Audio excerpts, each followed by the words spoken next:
केलं, आता आपण फ्री होल्ड केलं. एकही पैसा न घेता 70,000 परिवाराच्या जमिनी म्हणजे घरं राजुरा शहर ज्यावर आहे, तर राजुरा शहर सर्व शहर हे निजामाच्या जागेवर आहे. असे अनेक शहर आहेत, त्या ठिकाणी अनेक गावं आहेत, नांदेडमध्ये आहेत, मराठवाड्यात आहे. त्या सर्व घरांची आता प्रॉपर्टी फ्री होल्ड केली आणि ही घरं त्या जे लोक त्या घरी राहतात त्यांच्या नावाने करून देण्याचा निर्णय महसूल खात्याने केला आहे. सर, पिंपरी चिंचवडमध्ये दोन्ही राष्ट्रवादी एकत्र येऊन लढत आहेत. भाजपचं काय स्टँड असणार? भारतीय जनता पार्टी आणि शिवसेना महायुती आहे. काही ठिकाणी राज्यामध्ये वेगवेगळ्या पद्धतीने महायुती ऑपरेट होत आहे, पण भाजपा शिवसेनेचं एकमत झालं आहे. पुणे, पिंपरी चिंचवड, नाशिक अनेक ठिकाणी भाजपा शिवसेनेची बोलणी सुरू झाली आहे. आता भाजपा शिवसेनेची बोलणी झाल्यानंतर मग इतर 13 मित्र पक्ष आहे त्याचीही चर्चा आम्ही करणार आहोत. भाजप आणि शिवसेनेची बोलणी सुरू आहे. राष्ट्रवादी सोबत म्हणजे पुण्याचं असो किंवा आता अमरावती सुद्धा त्याच्यात युवा स्वाभिमान असेल तर आम्ही तयार नाही असं राष्ट्रवादी. नाही, आमच्याकडे युवा स्वाभिमान हा मागच्या 15 वर्षापासून आमच्या महायुतीचा भाग आहे. रवी राणा हे युवा स्वाभिमान पक्षाचे जे अध्यक्ष आहे, त्यांनी अनेक निवडणुकीमध्ये भाजपाला पाठिंबा दिला. मागच्या 15 वर्षापासून रवी राणा भाजपचे मित्रपक्षामध्ये आहे. त्यामुळं महायुतीचा प्रस्ताव आमच्यासमोर जो आहे तो आज शिवसेनेचा आहे, युवा स्वाभिमानचा आहे. राष्ट्रवादीकडनं अजून प्रस्ताव आला नाही आहे, पण निश्चितपणे आम्ही महायुतीमध्ये जाणार आहोत. अमरावतीमध्ये महायुतीच त्या ठिकाणी लढणार आहे. नागपूरमधलं काय होईल? कारण नागपूरमधील बरेचसे कार्यकर्ते जे आहेत वरिष्ठांकडे मागणी करतायत की भाजप मजबूत आहे पुरेशी, त्यामुळे इथे लोकसभा विधानसभेमध्ये युती ठीक आहे, पण कार्यकर्त्यांना संधी दिली पाहिजे. नागपूर असो की मुंबई असो, भाजपा जरी मजबूत राहिली तरी शिवसेना हा त्या ठिकाणी पहिल्यापासून मागच्या 30 वर्षापासून नैसर्गिक मित्र पद्धतीने आमच्यासोबत काम करतायत. त्यामुळं जिथे शिवसेना मजबूत आहे तिथे भाजपाला, आणि जिथं भाजपा मजबूत आहे तिथे शिवसेनेला. जर युती करण्याचा निर्णय झाला आहे राज्यस्तरावर आणि हा निर्णय वरिष्ठ स्तरावर घेण्यात आला आहे, त्यामुळे मला वाटतं आता किंतु परंतु ठेवण्याची गरज नाही. अजितदादांनी पिंपरी चिंचवडमध्ये म्हटलं की मी सर्व काही पणाला लावेल आणि भाजपच्या ज्या स्थायी समितीच्या अध्यक्षा सीमा सावळे यांनी अजितदादांच्या याच्यात नाही, मला असं वाटतं की त्यांचा पक्ष त्यांनी कसा चालवायचा, त्यांनी निवडणूक कशी जिंकायची, निवडणुकीमध्ये यश पराजय जे काय होईल ते होईल, पण निवडणूक तर निवडणुकीच्याच तत्वावर जिंका लागतं किंवा निवडणूक लढावी लागतं. त्यामुळं त्यांना त्यांच्या पक्षाचा पूर्ण अधिकार आहे. त्यांचा निवडणूक कशी लढावी त्यांनी त्यांचा पूर्ण निर्णय घ्यायचे आहे. त्यामुळे त्यांनी काय केलं यावर मी बोलण्यापेक्षा आमची तयारी काय आहे, तर आमची तयारी ही आहे की 51% मतं घेऊन 2/3 बहुमताने जिंकायचं आहे. आम्ही महायुती चांगल्या पद्धतीने महाराष्ट्रात येऊ आणि महायुतीत या ठिकाणी महाराष्ट्रामध्ये लोकांची पसंती आहे. आदित्य ठाकरेंच्या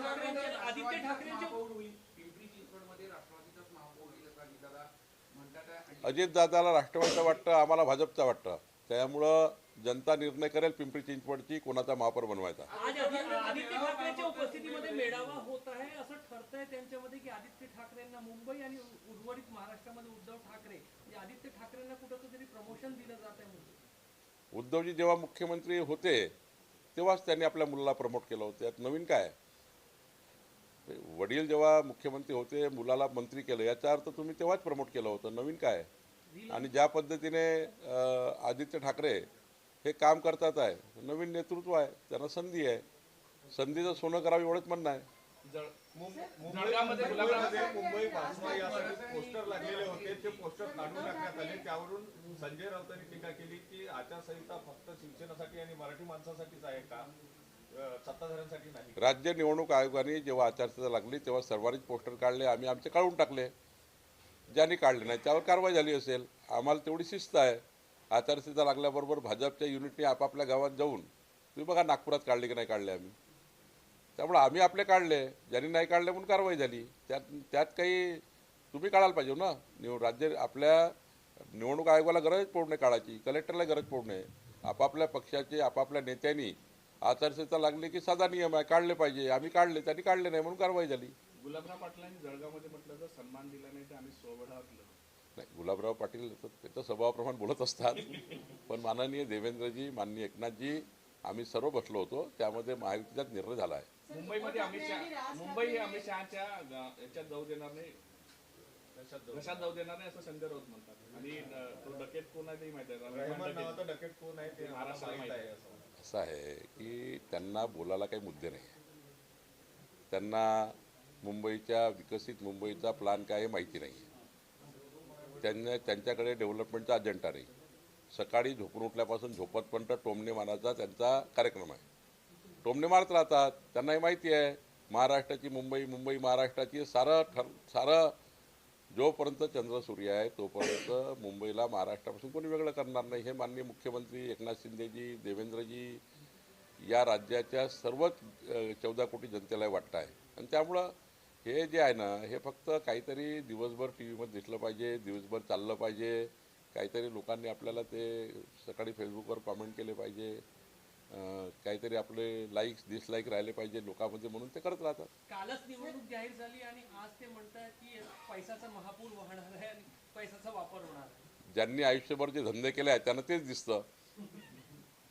सर, उद्धव ठाकरे आणि राज ठाकरे यांचं दोन्ही एकत्र येऊन हे समीकरण बदलण्याचं चित्र होणार आहे का असंही चांगलं समीकरण आहे. दोघे एकत्र चांगलं समीकरण आहे. लोकाला कळतं असे समीकरण का तयार होतात. जेव्हा जनाधार संपतो, जेव्हा तुमचा आधार संपतो, तेव्हा असे समीकरण तयार होतात. असं आहे. त्यांना एकत्र यायला काही मनाई नाही आहे. त्यांना आमच्या शुभेच्छा आहे.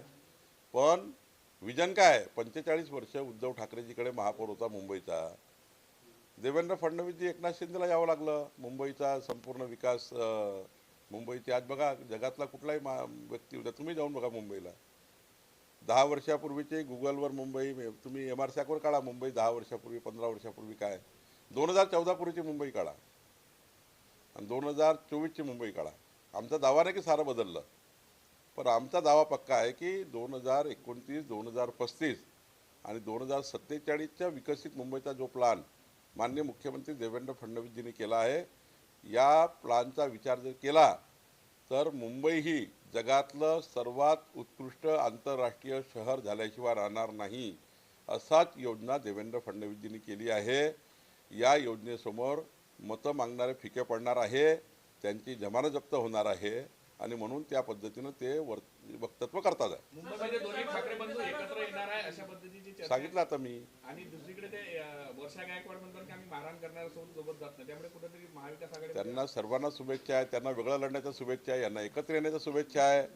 अजून ते 20-22 पक्ष आले होते मागे, हातवर केले होते एकामेकांनी. त्यांना घेऊन या सर्वांना. ममता बॅनर्जी तिकडे कोणते आले होते मला माहिती नाही, पण ते सर्वांनी यायला पाहिजे. आम्ही 51% लढाईची तयारी केली आहे. 51% मतं आम्हाला मिळतील. शिंदे साहेबांसोबत युती तुमची ठरलेली आहे, मात्र जागा वाटपाचा काही फॉर्म्युला ठरलेला आहे का? जागा वाटप योग्य ठिकाणी चालू आहे. जेव्हा तुम्हाला जागा वाटपाचा फॉर्म्युला समोर येईल तेव्हा तुम्हाला आनंद होईल. दिग्विजय सिंग यांनी राज्यसभेमध्ये एक मागणी केलेली आहे की जेव्हा एखादा पक्ष फुटतो तेव्हा चिन्ह गोठवलं जातं, पण महाराष्ट्रात शिवसेनेचं चिन्ह एकनाथ शिंदेंना तर राष्ट्रवादीचं चिन्ह अजित पवारांना दिलं. जो आमदार खासदार पक्ष सोडून जातो त्याला 6 वर्ष निवडणूक लढण्याची संधी द्यायला नको, अशा प्रकारची मागणी केली. तर मागणी करायचं कामच आहे. कायदे काय आहे? केंद्रीय निवडणूक आयोगाने जेव्हा चिन्ह दिलं राष्ट्रवादी अजितदादांना आणि एकनाथ शिंदे धनुष्यबाण, त्यामुळे काही काल परवा नवीन कायदा तयार केला का? संविधानाने जे तुम्हाला कायदे दिले, केंद्र निवडणूक आयोगाकडे जे कायदे आहेत त्या कायद्याने होत असतं. आणि आता हायकोर्ट सुप्रीम कोर्टमध्ये केस चालूच आहे. त्यामुळे जे काही चिन्ह मिळालं आहे ते कायद्याने मिळालेले आहेत. त्यामुळे तुमचा पक्ष जेव्हा शेवटी पक्ष म्हणजे काय?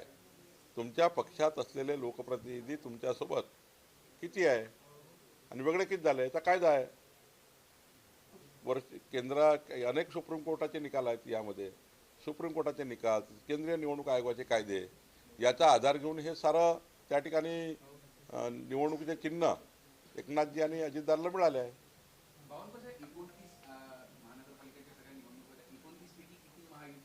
सर्वच जिंकणार आहे. 29 महापौर हे भाजपा महायुतीचे होतील. आता कॅल्क्युलेशन चालू आहे प्रत्येक जिल्ह्यामध्ये जाऊन. 100% आम्ही सर्व सोबत लढणार आहोत. 29 हे लिहून घ्या. जेव्हा मतमोजणी होईल 16 तारखेला तेव्हा 29 महानगरपालिकेचे महापौर भाजपा महायुतीचे राहतील. देश विदेशातील प्रत्येक घडामोडींचे लाईव्ह अपडेट मिळवण्यासाठी आता साम टीव्हीच्या सर्व सोशल मीडिया प्लॅटफॉर्मला लाईक, फॉलो आणि सबस्क्राईब करा. तसंच सर्व नोटिफिकेशनसाठी बेल आयकॉन प्रेस करायला विसरू नका.